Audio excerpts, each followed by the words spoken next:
Sir వారు రాష్ట్రాన్ని ఆర్థికంగా చాలా అప్పులున్నాయి, అంతకంటే ఎక్కువ రెట్టింపు పెంచడం చెప్తా ఉన్నారు అధ్యక్ష. తెలంగాణ రాష్ట్రంలో ప్రభుత్వ ఉద్యోగులకు 1వ తారీఖు జీతాలు ఇచ్చుకోలేకపోయినాం అధ్యక్ష. చాలా 40,000 కోట్ల రూపాయలకు సంబంధించినటువంటి అప్పులున్నాయి అధ్యక్ష. 1,75,000 కోట్ల శాంక్షన్స్ ఇచ్చిపోయినారు అధ్యక్ష. ఒకవేళ మీరు అంతా ఆర్థిక పరమైనటువంటి సమర్థతో ప్రభుత్వం నడిపి ఉంటే ఇవన్నీ సర్పంచులకు సంబంధించి చాలా ఉన్నాయి. అందరూ మీ దగ్గర మనిషికి ఒక పాయింట్. ఎందుకంటే నేను ఇప్పుడే చెప్తాను అన్నతో 2005లో మార్కెట్ చైర్మన్ అయ్యేదాకా వెనుకబడ్డ కరీంనగర్ అంటే మార్మూల్లో ప్రభుత్వ స్కూల్లో చదువుకొని పైసలు మిచ్చి అంటే రూపాయి ఉడితే ఆ లెక్క కూడా తెలియకపోతుంటుంది.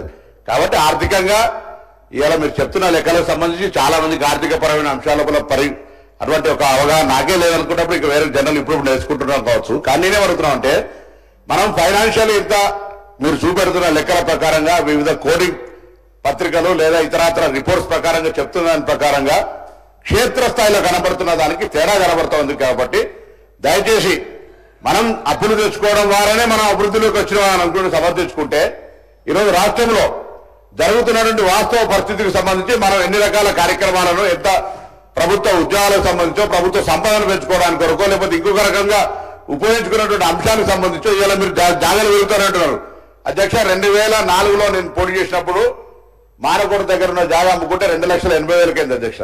రాజశేఖర్ గారు ప్రభుత్వం వచ్చిన తర్వాత మళ్ళీ అమ్ముకుంటే ఇలా 4 కోట్లు అయిపోయింది అధ్యక్ష 2009 లోపలనే.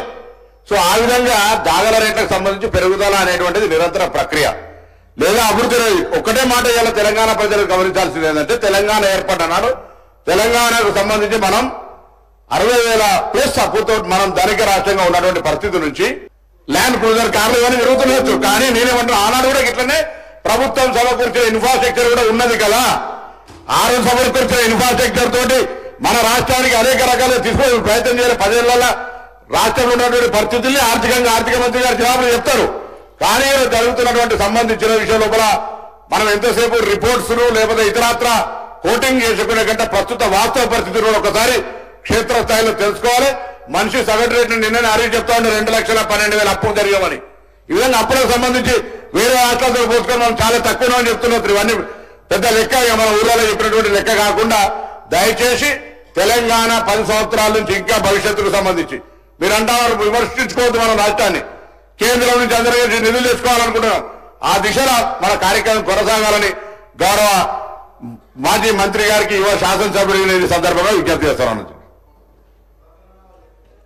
స్పీకర్ సార్, నేను చెప్పింది వారు చెప్పింది ఎవరు చెప్పింది అయినా కూడా అధ్యక్ష అల్టిమేట్ గా అన్ని కూడా రిపోర్ట్స్ అధ్యక్ష. నేనేమి నా సొంత కవిత్వం కాదు. సరే, I take his point in the right spirit sir. తప్పకుండా వారు అన్నట్టుగా మరి జీతాలు ఎందుకు ఇవ్వలేదన్నారు. 2019 చివరిలో కరోనా వచ్చింది అధ్యక్ష. అప్పటిదాకా జీతాలు మంచిగానే వచ్చినాయి.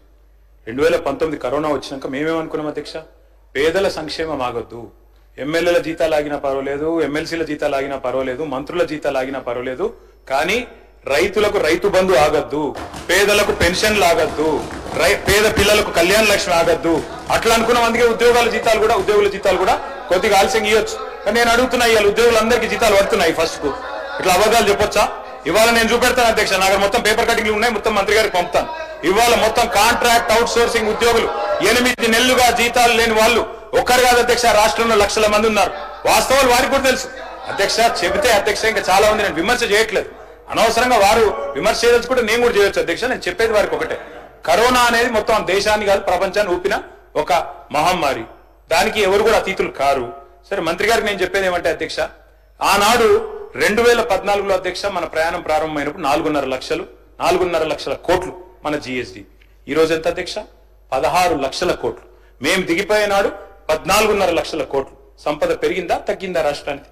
ఆనాడు అధ్యక్ష మరి మన తలసరి ఆదాయం రాష్ట్రానికి 1,12,162 రూపాయలు 2014లో.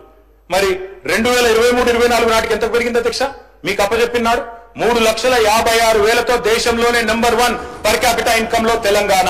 ఇది వాస్తవం కాదా? మరి ఇంత మంచి రాష్ట్రాన్ని, సిరి సంపదలు గల రాష్ట్రాన్ని దివాలా అనడానికి నోరెట్లు వస్తుందండి? నాకు అర్థం కాదు. అదే మాదిరిగా అధ్యక్ష ఇంకొక మాట చెప్పాలా. మిత్రులు కొంతమంది ఈజీగా చెప్తారు అధ్యక్ష, ఏం తెలంగాణ ఒక్కటే కాదు అన్ని పెరిగినాయి కదా అంటారు అధ్యక్ష. అన్ని పెరగలేదు అధ్యక్ష. నేను చెప్తాను ఒక్క నిమిషంలో. కర్ణాటక అధ్యక్ష 2014లో పర్ క్యాపిటా 1,13,000, 2024లో 3 లక్షలు. అదే విధంగా అధ్యక్ష రాజస్థాన్ 70,000 2014లో, 2024లో 1,68,000. రెండు కూడా కాంగ్రెస్ పాలిత రాష్ట్రాలు కాబట్టి చెప్తా ఉన్నా. దేశం మొత్తం చూస్తే పెరిగింది 112% తలసరి ఆదాయం. రాజస్థాన్ లో 140, కర్ణాటకలో 194, కానీ తెలంగాణలో 318%. ఇది మన గర్వకారణం కాదా అధ్యక్ష? అధ్యక్ష, ఇవాళ దేశంలో నెంబర్ 1 గా సిక్కిం, గోవా తర్వాత చిన్న రాష్ట్రాల తర్వాత తలసరి ఆదాయంలో మనం ఉంటే దానికి కూడా ఒప్పుకోకపోతే ఎట్లా?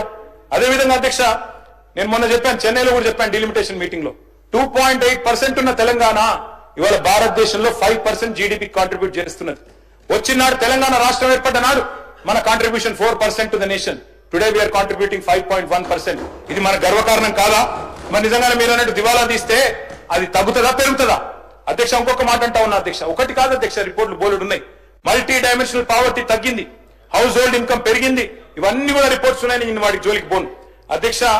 మొన్న February 17, 2025 నాడు ఒక రిపోర్ట్ విడుదల చేశారు అధ్యక్ష మన రాష్ట్ర ప్రభుత్వం. అందులో 10 సంవత్సరాల అచీవ్మెంట్స్ చూస్తే మరి ఎందుకో కానీ తెల్లారి వరకే డిలీట్ చేయించారు అధ్యక్ష. 10 సంవత్సరాల డెవలప్మెంట్ చూపెట్టినందుకు కొంతమంది ఉద్యోగుల మీద చర్య కూడా తీసుకున్నారని చెప్పి నేను విన్నాను అధ్యక్ష. అధ్యక్ష, నేను ఒకటే